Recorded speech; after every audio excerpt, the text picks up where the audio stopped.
নমস্কাৰ বন্ধুসকল, মই দীপাংকৰ পৰা। আজি মই আপোনাক কম 500 লোকেল মুৰ্গী পুহিলে আপোনাৰ কিমান টকা লাভ হয় বা কিমান টকা লাভ কৰিব পাৰি। মোৰ কেইবাজনো বন্ধুৱে কমেণ্ট কৰিছিল যে মুৰ্গী পালন কৰিলে কিমান খৰচ হয় আৰু কিমান লাভ হয়, ইয়াৰ ওপৰত এটা ভিডিঅ' বনাব। সেইকাৰণে মই এই ভিডিঅ'টো প্ৰস্তুত কৰিছোঁ। গতিকে ভিডিঅ'টো যাতে শেষলৈকে চাব আৰু যদি ভাল লাগে তেতিয়াহ'লে ভিডিঅ'টো লাইক কমেণ্ট কৰিব আৰু মোৰ চেনেলটো ছাবস্ক্ৰাইব কৰি ৰাখিব। এনেকুৱা ফাৰ্মিং বিজনেছ আইডিয়া সম্বন্ধিত ভিডিঅ' যাতে আপুনি পাই থাকে। এতিয়া আহক আমি ভিডিঅ'টো আৰম্ভ কৰোঁ। প্ৰথমতে চাওঁ আহক 500 মুৰ্গী পুহিলে ক'ত কিমান টকা খৰচ হয়। বন্ধুসকল, প্ৰথম খৰচ হ'ব আপোনাৰ পোৱালি কিনোতে।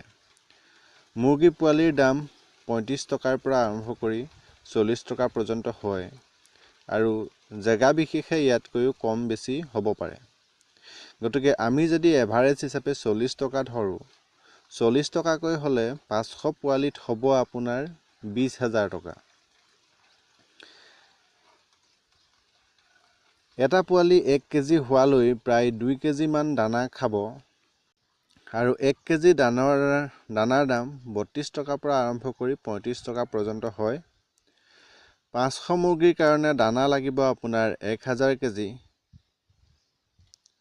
1000 কেজি দানা যদি 35 টকাকৈ হয় তেতিয়া হ'ব 35,000 টকা। তাৰপিছত খৰচ হ'ব ভেকচিন দিওঁতে। আপুনি মুৰ্গীক টোটেল 7টা ভেকচিন দিব লাগিব আৰু এটা ভেকচিনৰ দাম হ'ব প্ৰায় 500 টকাকৈ।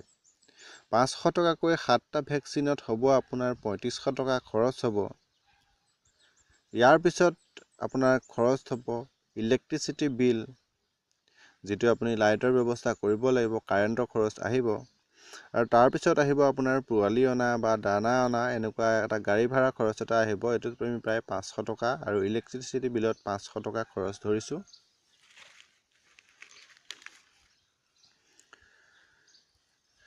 এতিয়া আমাৰ মুঠ খৰচ হ'ল, পোৱালিত হ'ল আপোনাৰ 20,000 টকা, দানাত হ'ল আপোনাৰ 35,000 টকা, ভেকচিনত হ'ল আপোনাৰ 3500 টকা, কাৰেণ্টত ধৰিছোঁ 500 টকা, গাড়ী ভাড়া ধৰিছোঁ 500 টকা। মুঠ খৰচ হ'ব 56,500 টকা। ধৰি লওক আপোনাৰ খৰচ হ'ল মুঠ 56,000 বাদ দিয়ক 60,000 টকা খৰচ হ'ল। এতিয়া চাওঁ আহক এই মুৰ্গীবিলাক বিক্ৰী কৰি কিমান টকা পাব আৰু কিমান টকা লাভ থাকিব। 2 মাহৰ ভিতৰত আপোনাৰ মুৰ্গীবিলাক প্ৰায় 1 কেজিৰ পৰা 1200 গ্ৰাম পৰ্যন্ত হ'ব।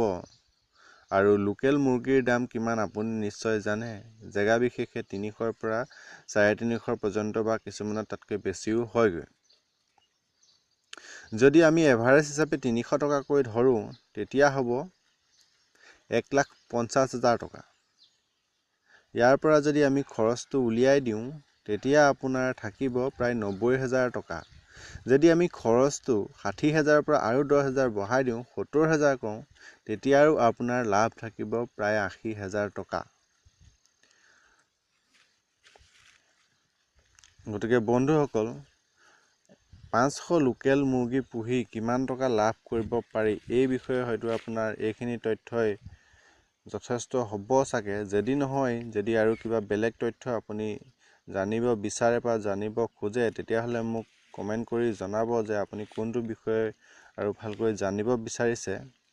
আৰু মই এইখিনিতে এটা কথা কওঁ আপোনাক, আপুনি যদি ভাবিছে ময়ো এখন লোকেল মুৰ্গী ফাৰ্ম খুলিম, তেতিয়াহ'লে মই আপোনাক কওঁ আপুনি এটা ভিডিঅ' চাই পেলাই বস্তুটো আৰম্ভ কৰিব পাৰে, কোনো কথা নাই। কিন্তু ফাৰ্মখন আৰম্ভ কৰাৰ আগতে আপুনি আপোনাৰ মাৰ্কেট প্লেচটো ভালকৈ চাই লওক। আপুনি পোৱালিখিনি পোহাৰ পিছত যেতিয়া ডাঙৰ হ'ব, আপুনি তেতিয়া লগালগ ক'ত বিক্ৰী কৰিব পাৰিব, কেনেকৈ বিক্ৰী কৰিব পাৰিব। নহ'লে আপোনাৰ কি হ'ব, পোৱালি বিক্ৰী কৰিব পৰা হৈ গ'ল, আপুনি বিক্ৰী কৰিব পৰা নাই, তেতিয়া আপোনাৰ খৰচটো বেছি বাঢ়িব, ফলত আপোনাৰ কি হ'ব, লাভটো কমি যাব। আপুনি যদি পোৱালি বিক্ৰী কৰিব পৰা হোৱাৰ লগে লগে চালান দিব পাৰে, বিক্ৰী কৰিব পাৰে, তেতিয়া আপোনাৰ লাভটো বেছি হ'ব, খৰচটো কম হ'ব। গতিকে এই বস্তুৰ ওপৰত কিবা এটা ব্যৱসায় কৰাৰ আগত তাৰ মাৰ্কেটটোৰ ওপৰত বেছি গুৰুত্ব দিয়াটো অতি প্ৰয়োজন। গতিকে এইখিনি বস্তু লক্ষ্য ৰাখি আপুনি যদি এখন ফাৰ্ম খুলিম বুলি ভাবিছে তেতিয়া আৰম্ভ কৰক, বা যদি খুলি আছে তেতিয়া আৰু ভাল কথা। যদি আপোনাক মোৰ পৰা কিবা জানিবলগীয়া থাকে, মোৰ ভিডিঅ'ত কিবা আপুনি যদি জানিব বিচাৰে, তেতিয়াহ'লে মোক কমেণ্ট কৰি জনাব বা সুধিব, মই আপোনাক জনাবলৈ চেষ্টা কৰিম। যদি এইটো ভিডিঅ' যদি ভাল লাগিলে তেতিয়াহ'লে ভিডিঅ'টো লাইক কৰিব, শ্বেয়াৰ কৰিব, কমেণ্ট কৰিব, আৰু এনেকুৱা ভিডিঅ' পাই থাকিবলৈ মোৰ চেনেলটো ছাবস্ক্ৰাইব কৰিব। আজিলৈ ইমানেই, ধন্যবাদ।